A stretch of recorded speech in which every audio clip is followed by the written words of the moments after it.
ஸ்ரீ ராமதூத அங்கதன் அவைக்குள் பிரவேசிக்கின்றார்.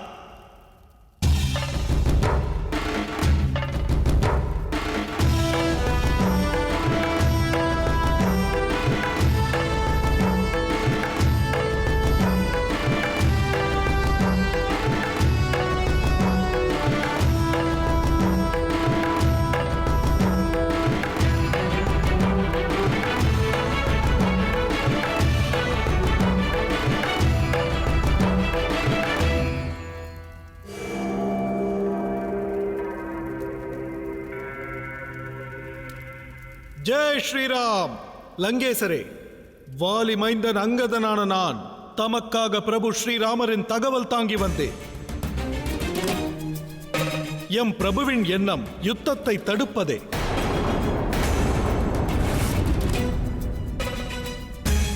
ஸ்ரீராமர் தங்களுக்கு நல்வாய்ப்பொன்றை நல்குகின்றார். ஆற்றிய தவறை ஸ்வீகரித்து சீதா பிராட்டியாரை மரியாதையோடு அனுப்ப வேண்டும். பிராணபிக்ஷை வேண்டி சரண் புக வேண்டும். அங்கதா, நீ என் மித்திரன் வாலியின் புதல்வனாயிராவிடில் இச்சமயம் உன் சிரம் உன் தேகம் பிரிந்து மண்ணில் உருண்டிருக்கும். ராவணா, ஹிருதயம் வியாபித்த ஆணவம் இன்னும் தம்மை விட்டு விலகவில்லையா? ஒன்றை நினைவு கூறுகிறேன். நான் இங்கு வாலியின் புதல்வனாக அல்ல, ராமதூதனாக வேடம் தரித்து வந்துள்ளேன். உன் தந்தையை வதைத்தவனான ராமனுக்கு தூதுவன் என கூற வெட்கமாக இல்லை? என் தந்தை வாலி அதர்ம வழியில் சென்றவர். ஆனால் பிரபு ஸ்ரீராமர் அவரை மாய்த்து அதர்மத்தை அழித்தார். தம் அழிவும் அவர் கரம் கொண்டு நிகழும். அவரின் தர்ம பத்தினியை இக்கணமே அவரிடம் ஒப்படைத்துவிடு.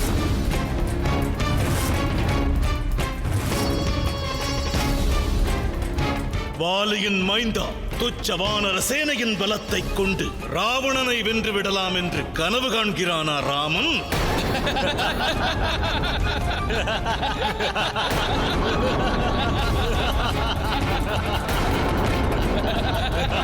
வானரனே, பாலகனாய் விளங்கும் நீ வீரவசனம் உரைக்காதே. மன்னிப்பு கோரும் எண்ணம் இருந்தால் பிராணபிக்ஷை வேண்டும்படி சந்நியாசி ராமனிடம் சென்று கோரு.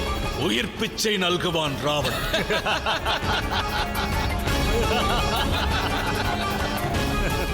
லங்கேசா,